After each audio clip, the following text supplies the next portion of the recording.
I'm the Whistler, and I know many things, for I walk by night. I know many strange tales, hidden in the hearts of men and women who have stepped into the shadows. Yes, I know the nameless terrors of which they dare not speak. Tonight, transcribed, it's the Whistler's strange story, Incident at Chalk Point.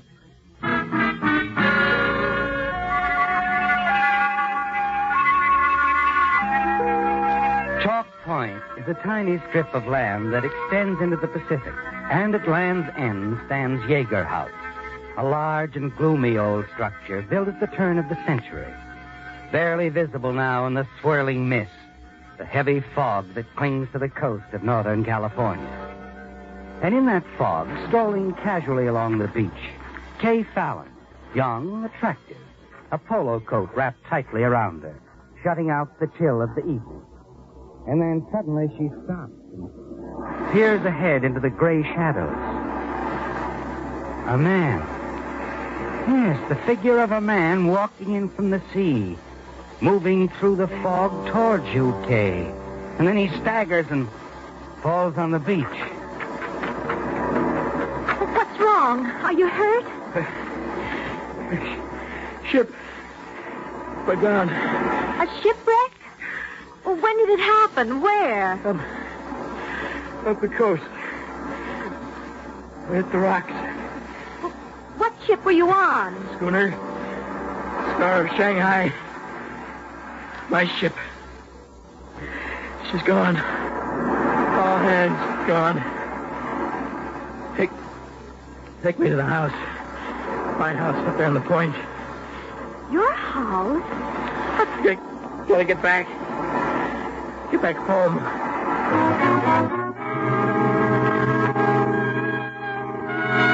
You're puzzled for a moment, aren't you, Kay, by the strange young man who calls Yeager House his home.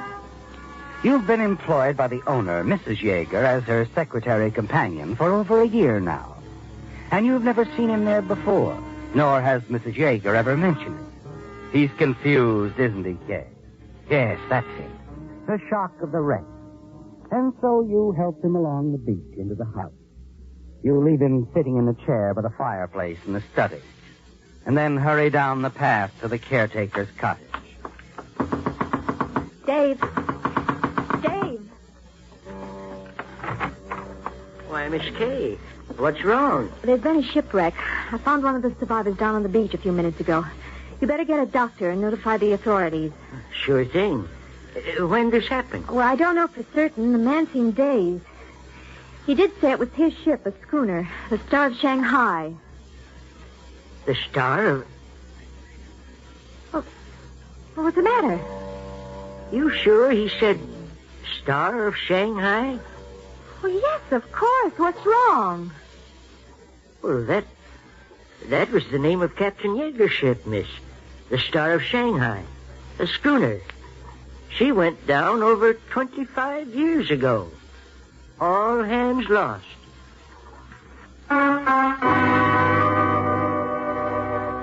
Back inside the house a few moments later, you stop in the entry hall and stare at the oil painting on the wall.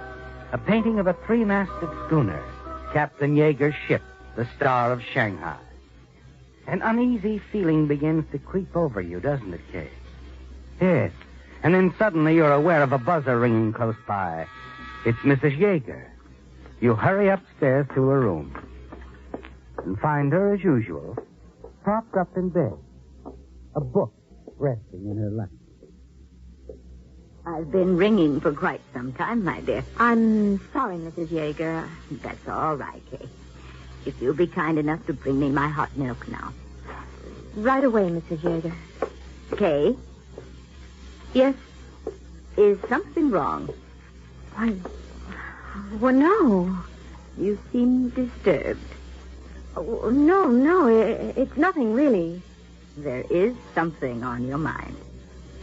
Well, in a way. Mrs. Yeager, your husband, his ship was lost at sea some 25 years ago. Yes, that's right. On a night very much like this one, Kay.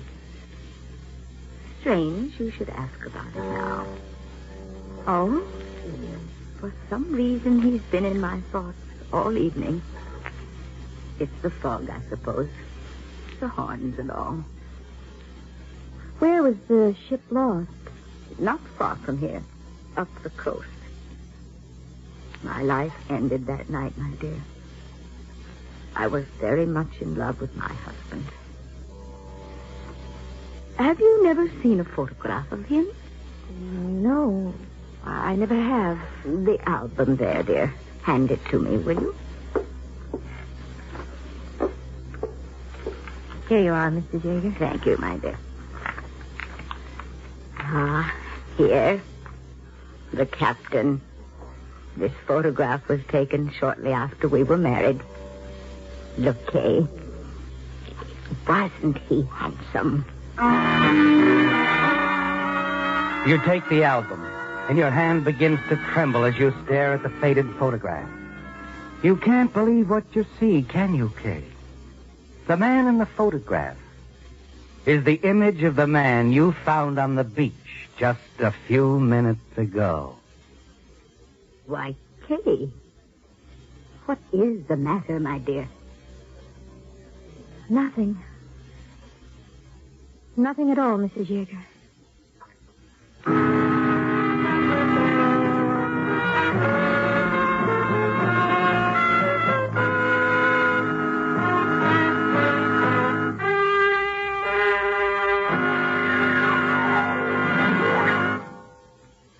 In just a minute, the Whistler will continue tonight's story. All of us are proud of our hometowns, and rightly so. In this brief moment before we continue with our program, we'd like to offer a salute to one of our hometowns in America, Salt Lake City, Utah. The city was founded in 1847 by the Mormons, headed by Brigham Young, and it became first the capital of the Mormon settlement and later the capital of the state of Utah. Some of Salt Lake City's most interesting houses are those occupied or inspired by Brigham Young and his family. The Mormon temple was 40 years in construction, and none but Mormons may enter it. However, the Mormon tabernacle, with its great domed roof, the largest of its kind in the world, is open to the public. It seats 8,000 people, and the acoustics are so remarkable that a pin dropped at the front of the tabernacle can be heard from the farthest seat. The giant organ containing more than 10,000 pipes is world famous. Much of the history of Salt Lake City is caught up in the threads of the religious atmosphere created by the early Mormons. To some extent, one could almost say that the city was built upon the same motives that brought the first colonists to our shores over 200 years before, the desire to follow their beliefs without fear of persecution. It remains today as the center of the Mormon religion, a modern, progressive city, with the desert and the Great Salt Lake only a few miles away. It is with a great deal of pride that the people of Salt Lake City go about their daily tasks knowing the part their hometown has played in the building of America. And now, back to The Whistler.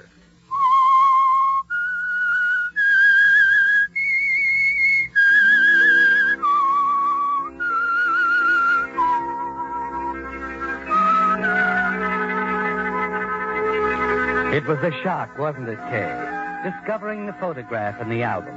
A photograph of Captain Yeager, lost at sea some 25 years ago.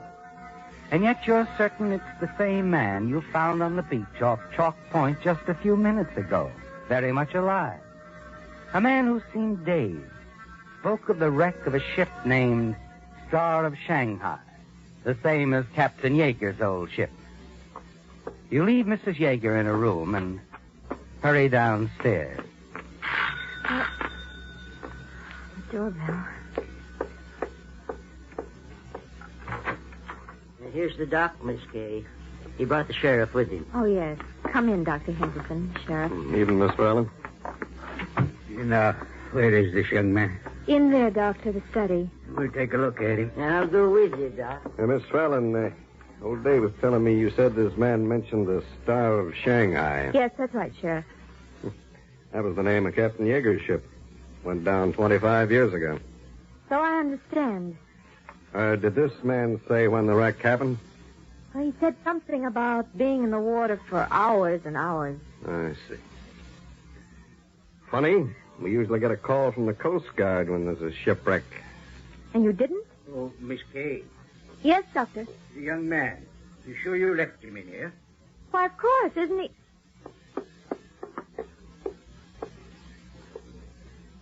But he was sitting right there in the... But he's gone.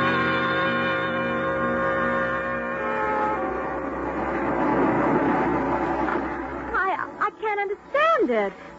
We might have wandered down to the beach again. Maybe. I'll have my deputy organize a search party as soon as I can get to a phone. You're a writer, aren't you, miss? In my spare time. Old Dave tells me you just finished a novel. Some sort of a sea story. Right? Well, yes, that's right. Why do you ask? Oh, I just wondering, that's all. What is it, Sheriff? You know, for your sake, I hope this isn't just a publicity stunt, Miss Fallon. Publicity stunt. Now, see here, If Sheriff. Captain Yeager was still alive, he'd have made himself known years ago. But the photograph in Mrs. Yeager's album, it's the same man. I know it. Sure. But I tell you, Good night, Miss Fallon.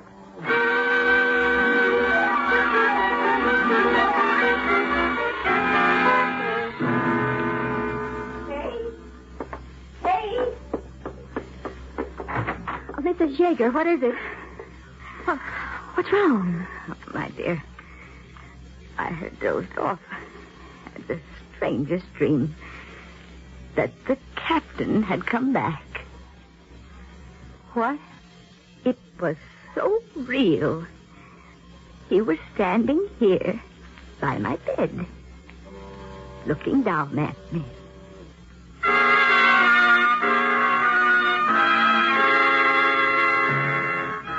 You stare at the floor near Mrs. Yeager's bed. There you see something that sends a shiver through you. Yes, Kay. There on the carpet. Footprints. A pair of wet footprints. There's little sleep for you that night, is there, Kay? You're puzzled, frightened.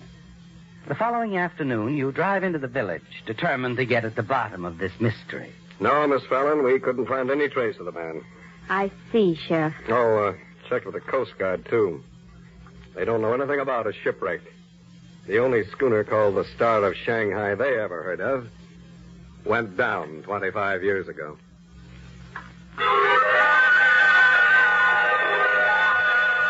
The sheriff thinks it's a publicity stunt on your part, doesn't he, Kay? And so does everyone else. You're angry and still a little frightened as you hurry to the parking lot behind the telegraph office where you parked your car. Get in, step on the starter. As you maneuver out of the narrow parking strip, your back bumper strikes something at the side of the building. Annoyed, you get out and discover that you've damaged a bicycle. You leave a note with your address and then drive swiftly back to the house at Chalk Point. As you start inside, you glance toward the sea, and your heart seems to jump in your throat. A low fog still clings to the shore. In it, the figure of a man walking slowly along the beach. You hurry down the path, your heart's pounding now. He's vanished, hasn't he, Kay? Nowhere in sight. Suddenly, you hear a familiar voice behind you. Hello, Kay. Oh, Jeff. Sorry, I didn't mean to startle you. Oh, that's all right. I'm glad you're here. Just thought I'd come down and take a look around on my own. I'm only the deputy sheriff, but You mean you believe my story of what happened last night, Jess? that you found a man on the beach? Uh-huh. Why shouldn't I, Kay? But as for it being Captain Yeager, well, Of course it wasn't Captain Yeager. But the photograph in the album, it's the same man. I wonder if you could get that photograph for me. Quietly, that is. We don't want to alarm Mrs. Yeager. Yes, I think so. I'll have to wait till she goes to sleep tonight. I'll bring it to you in the village in the morning. Okay. Oh, got a few minutes now? But yes. Let's walk down the beach, huh? I'd like you to tell me what happened last night. Exactly the way it happened. Every little detail you remember.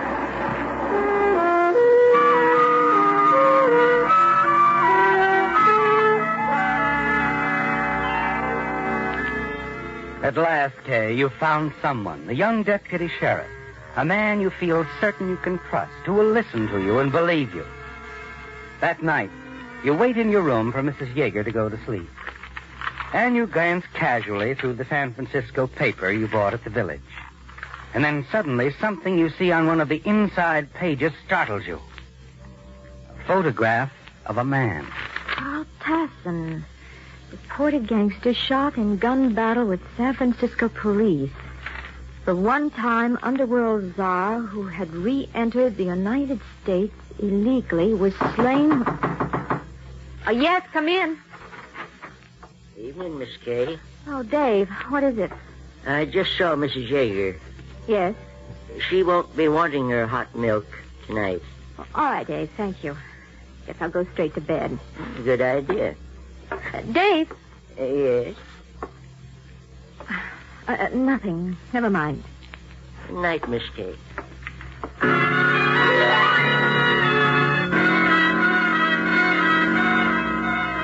It suddenly occurs to you, doesn't it, Kay, where you saw Carl Tasson before. You saw him with old Dave 2 weeks ago. You bumped into them accidentally one night as they were leaving his cottage, and you remember how they hurried away when they saw you. You wonder about the whole Chalk Point setup, and things begin to fall into place for you now as you sit there thinking it out. Then quickly you tiptoe down the hall to Mrs. Yeager's room and listen. You hear a voice, a man's voice, but you can't make out what he's saying. And then... Miss Kay. Dave. Too bad you were listening, Miss Kay. Now you'd better go on in. Now, look, Mrs. Yeager, if you insist... Dave! What's the idea? She was outside of the door, ma'am, getting an earful. Well, Miss Fallon. We've met before, haven't we? That's right, on the beach last night. You, rescued me from the surf. Captain Yeager, that's me. No, really? I find that a little hard to believe. So the police, huh? You planned the whole act to discredit me. Oh, Mrs. Yeager planned it. I preferred more violent action. Mrs. Yeager? Hmm? Yes, Kay. I didn't want you to get hurt. And all this because I happened to see a man outside of Dave's cottage 2 weeks ago. A gangster you'd smuggled into the States, Carl Tasson. That's it, isn't it? That's right. After Tasson got himself knocked off, we figured you'd probably see his picture in the paper. Maybe go to the police. But after what happened last night, they wouldn't believe the story about Tasson either, huh? Right. In your case, a little girl who cried wolf once too often. Very clever, Mr. Norton. Captain Norton, master of the freighter Edward Carlton. So that's how you get your clients to the States, huh? Now, we got a great setup here, Miss Fallon, and you're not going to spoil it. What are you going to do, Captain? What I should have done a long time ago, Mrs. Yeager, instead of going through that crazy routine of yours. No, I won't allow it. Oh, you won't allow it, huh? As long as I'm a partner and you're using my house as a rendezvous. What I say goes. Not anymore. I'm running this, and you'll do as I say. You're in pretty deep, Mrs. Yeager. Don't forget that. Now listen to me. Save your breath. The only way. It's this girl or us. All right, Miss Fallon. Suppose the two of us take a nice little stroll along the beach.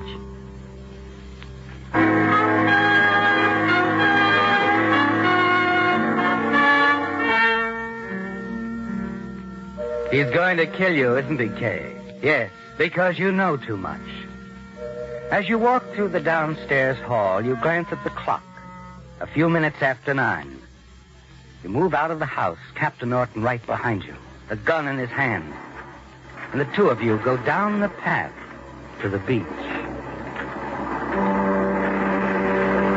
All right, Miss Fallon. This is as far as we go. Listen to me, Captain. Like I told the old lady, save it. You know, you're a nice-looking doll, Kay. I really sort of hate to do this. Well, got to think of that easy dough I'm making. Those suckers who pay $5,000 to have me ease them into the States. Please, I wouldn't tell anyone. Oh, sure. Yeah, I bet you wouldn't. Sorry, baby. Sorry.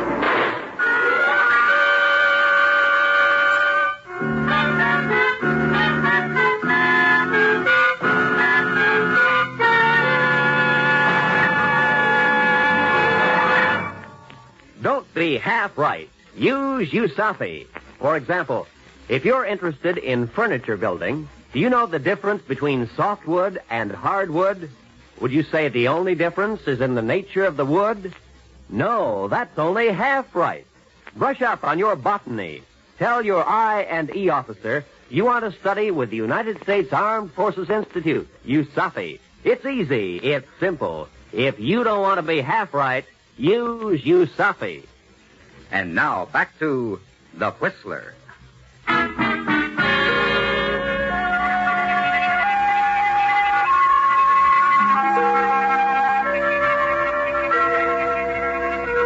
It all seems like a nightmare, doesn't it, Kay? The strange man staggering out of the sea, his complete disappearance, the realization that Chalk Point is the headquarters of a criminal smuggling ring, that even your employer, Mrs. Yeager, is a part of it. And then the walk to the beach with Captain Norton, the head of the organization, his decision to kill you. Yes, your mind is spinning when suddenly you realize you are lying on the couch in the study of Yeager House. Your friend, Jess Williams, the deputy sheriff, is standing close by, looking down on you, smiling. Hi, Kay. Feeling all right? I think so, Jess. How did I get here? What happened? You fainted. How about Captain Norton? Easy now. He's in the other room, handcuffed to old Dave. Oh, Dave gave me the whole story of the racket, including Mrs. Yeager's part in it. Captain Norton had a gun. He's going to shoot me. I know.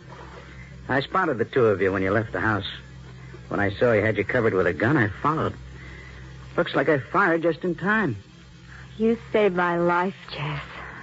Yeah. Funny the way it happened, too. I wasn't intending to see you till tomorrow morning. When I was cruising around the village in a squad car a little while ago and ran into Frankie Holden. The youngster at the telegraph office? Yeah.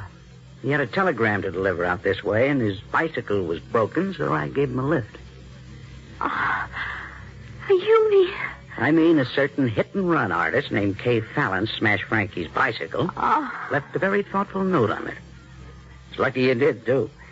Otherwise, I wouldn't have picked up Frankie, been out here tonight. Now, a question. Did you know that the expression, stay to the bitter end, was originally a naval expression? On the early sailing ships, to stay meant to secure anything by means of thick ropes called stays. A bit was any vertical timber, such as a mast, around which the stays were secured. For example, when sails were hoisted, the tail end of the rope which was tied to the bit was called the bitter end. Thus the expression, stay to the bitter end, meant simply to play out a length of rope and secure the end of it to a bit. This is but one of the many interesting facts which can be found in the history of your United States Navy.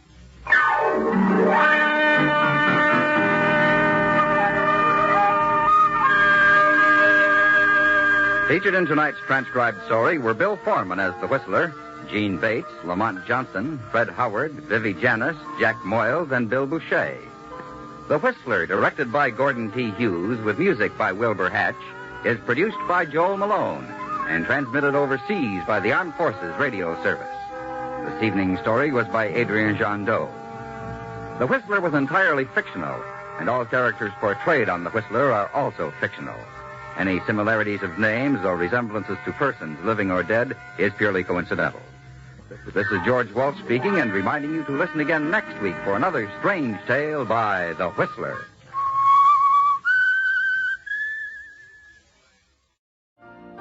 You've been listening to the OTR Gold Network. Find more classic radio at otrgold.com.